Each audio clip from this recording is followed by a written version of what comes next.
All right. Good morning, Kaylee. Good morning. Nice to see you. Okay, I'm going to read your bio here, and if there's anything you'd like to add, then you can fill us in at the end. So Dr. Kaylee, which, by the way, is my daughter's name, same spelling, so love it. Love it. I love it. She's a physical therapist with a focus in women's health. Her focus is tailored around the connection to the mind during recovery, specifically with postpartum athletes. She loves being able to take a patient from day one of being fearful, frustrated, or angry to seeing them at the end of their treatments with a smile on their face and back to their normal activities. So important. She owns her own women's health business in St. Petersburg, Florida, and is working on changing one life at a time. How close is that to West Palm? It's on the other side of the state. So West Palm's over in the Miami, Fort Lauderdale area. So I'm by Tampa. Oh, okay. I have a bunch of family in West Palm. I'm actually going out there after the new year. Yay! Yeah, we've been getting a lot of cold weather recently. It's been kind of weird because I'm not used to that at all. Yeah, we have that going on. Well, cold for me in San Diego right now. Yeah. I know, cold for me. That's a good way to say it. Yeah, I know. I get it though. So tell us a little bit more about what you really what's your expertise, your niche? Yeah, so my niche is I help postpartum athletes for the most part. I'm a women's health specialist, or that's my target audience. And I love to work with the women mindset-wise, because I think that a lot of the things that are missed with recovery or general like things that go on in life is we forget about the importance of your mindset. And if you have a negative mindset going into a, let's say, new exercise routine, or going into when you have a diagnosis of something like diastasis recti, and if you have a mindset that is not tailored around positive environments or not positive results, or you're not seeing or visualizing those results occurring, I've noticed that they go downhill. And so what I do is I really try to incorporate the mental, the emotional, and the physical aspects into my treatments, because if you don't have the right mindset, you're not going to recover for the most part. And I think that, for me, it comes from a personal story. I was a ballet dancer for the longest time, and I had a terrible mindset when I sprained my ankle for the first time, meaning I was just like, I'm going to ignore it. It's fine. It's not there. We're good. And was never able to dance again after the age of 21. Like, I can't do what I love to do because I did not look into the connection, if that makes sense. So going through learning what I've learned, or especially with women's health, we miss that a lot, and we don't pay enough attention to stress and anxiety management, or mindfulness, or meditation, or relaxation. We just get so tense about that diagnosis that was given to us, and then that is what dictates who we are. And it shouldn't be that way. It really should be more so okay, cool, I have this diagnosis, so how am I proactive to change it, if that makes sense? Or how can I prevent things from getting worse? Or how can I change my situation? And that's really what I like to do. Yeah, I love that. So tell me a little bit, like, what type of athletes are you working with? Yeah, so I see lots of runners, and I see a lot of patients who work in CrossFit, and really just any athlete, to be honest. Ultimately, I've seen a variety of dancers and CrossFit runners, swimmers, all kinds of good stuff. So, well, let's take an example, I guess, to make it more real life for people listening. If you have that female runner and she injures her, like, let's say, low back or hip. What's a very common mindset problem that you work with her? So typically what I find with my runners is they have that pain and they ignore it initially, but when they finally get to that point where they're like, ugh, something's going on, I should probably get that checked out, then they're more on that, like, they're fearful. Like, I don't want to go to a PT, or I don't want to go to a doctor, or anybody that's going to tell me I can't run. They're afraid, like, I'm not going to stop.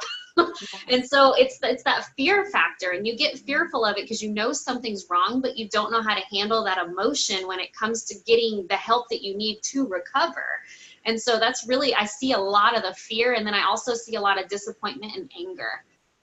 with my female athletes specifically, because I think that we naturally put a lot of blame on ourselves for things, but it's just how we tolerate pain. So, you know, it's just one of those things. But those are the most likely for that type of an athlete, is the fear. I think that's so important to hear, because I think there's a lot of females that are going to listen to this that can relate. For me, it's a yoga population, a lot of yogis, and it's the same thing. They're really fearful to go to anything of Western medicine because past experience, you know, they've been told to stop, or yoga's bad for them, or whatever it is. And so reframing everything. It's scary to think about having to stop doing what you love to do or what you've trained so hard to do. And, you know, like I introduced in my story there, I felt that before, so I know what that feels like. And I think that that fear can really take you on the wrong path if you let it, as far as recovery goes, meaning if you don't get help, it can get worse. And if you have that mindset where you're so fearful of it and you won't go see anybody because you're afraid they're going to tell you to stop, then you're going to get to a point where you're going to have to stop because you won't functionally be able to do it anymore. And I think that that's really what that bridge that I'm trying to cross is with the mindset and the recovery. I love it. Love it. Yeah. So do you incorporate this or believe this is part of an overall wellness plan if you're working with your runners or these female athletes? Or what does wellness really mean to you? Yeah, absolutely. I incorporate it with every patient I see, because I think, again, you've got to be able to understand your own mindset when it comes to anything. Even if you're coming to see someone for a preventative measure, meaning trying not to let something happen, there's a mindset that you need to have as far as how stressed are you, how anxious are you, is this making you fearful, are you angry, are you disturbed by it, anything like that. And as far as wellness goes, it's a holistic thing. It's mind, body, spirit. It all has to be connected. And if it doesn't work together, or if you're missing a part of that, it's going to be so much harder for you to continue doing what you want to do. And unfortunately, I see that a lot in practice. They will wait for years or days or months to come and see me, and then they get to me and they are so distraught because they've been either told to stop or they've just been dealing with this for so long. And the first thing I start with is mental relaxation techniques. What is this making you feel like? I by no means am a counselor. I will refer to one if I need one, but it does start with knowing what you feel and why you feel that way. Because if you're feeling angry and you don't know why, that's going to hinder you from being able to get across that mental block, if that makes sense for recovery. Yeah, no, that's so great. Not a lot of practitioners do that, but like you said, it can really block the healing path. So, what's the biggest really impact tip you find yourself giving a lot of your clients? Biggest impact tip is taking time for yourself. Meaning we go and we exercise and we go and we do all of these amazing things that we do. We're moms, we're working, we're building businesses, we're doing all of this stuff, but very rarely do I talk to someone and say, do you spend 5 minutes a day in meditation, journaling, relaxation, whatever it might be? Most of them say, no, I don't have time for that. And that is the biggest tip that I give is, start with 5 minutes, quiet, silence, and just feel what you feel. Think about what you think about. Focus on your mindset and see, because it's life-changing if you can learn how to change those negative thoughts into positive thoughts, because that's going to make your entire day, your entire recovery, and everything in life so much easier and so much better. And it doesn't have to start with 2 hours. It can start with 5 minutes. And that's really like the first thing I catch myself saying almost to anyone that I'm dealing with that needs, relaxation training or just any help with recovery is 5 minutes. That's all I ask. Just sit in silence for a second, feel what you're feeling. If it's knee pain, feel what that knee pain feels like. If it's, chest pain, arm pain, whatever it is, like think about it, you know what I mean? And understand that you're feeling that. And then start thinking about why you're feeling that. Because if you're not in tune with your body, it's very hard to figure out the cause. And I find a lot of times when we deal with that mental aspect of things and we get you calmed down and we figure out what those emotions are, you progress so much quicker through that recovery, because now you know why you feel that way and now you know where that's coming from. So 5 minutes. Also, it's a lifelong skill that can carry through their life, help them for future. So they recognize like maybe another hint of a injury, you know, and they're able to take action right away instead of waiting for those spells. Yeah. I listened to this podcast just yesterday through Rachel Hollis. You know her. She wrote the book, Girl, Wash Your Face. And she had a beautiful analogy to what you were just describing. She said, imagine you were a vase with these beautiful flowers. And you had some water in there, but the vase was depleted. But you still wanted to give to others. So the only way that you could give that water to others was to tip the vase. And she said, eventually, if you keep tipping the vase, it's going to fall and shatter. And so then you're broke. You're not able to help others. She goes, but if you stand up tall, open yourself to receiving the water, eventually, if you keep receiving, then that water will overflow and naturally it'll spill out to help others. And I loved it. It was very beautiful. That's really beautiful. And it's just so important to think about to everyone, you know, is if you don't work on yourself, what good are you to everyone else? And I think, you know, we've all had instances where we go to bed or we wake up and we're just mentally and emotionally exhausted because all we do is give. And if you think about it, if you just start with 5 minutes a day, that's that water like you were talking about. You're receiving now into yourself to be better for those that you're serving, to be better for the ones you're giving to, and you're going to be stronger for it. Absolutely. I love that analogy. Yeah. I need that on the poster. Yeah, exactly. I know. Yeah. She'll have to make like a GIF or something. She has a very talented social media team. Yeah, absolutely. She does. So what's your biggest challenge that you find yourself having to overcome as a business owner?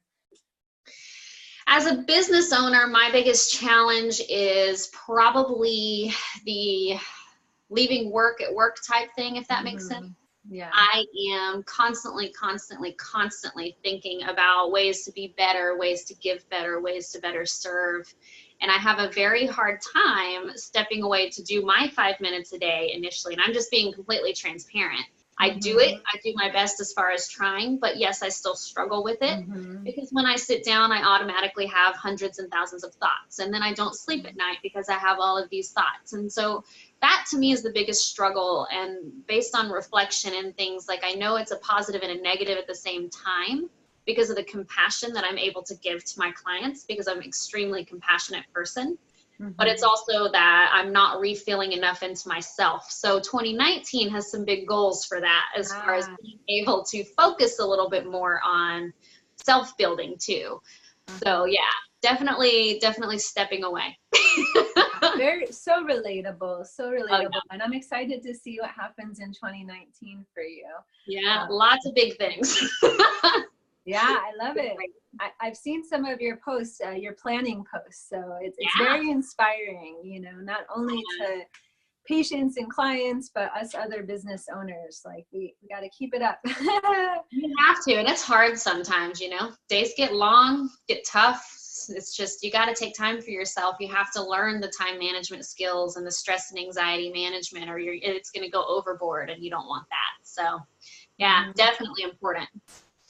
Well, you kind of just answered my next question was how do you incorporate wellness into your own life? So maybe give us some time management tips that you use. Yeah. So I have time blocked off. So my biggest thing is time blocking.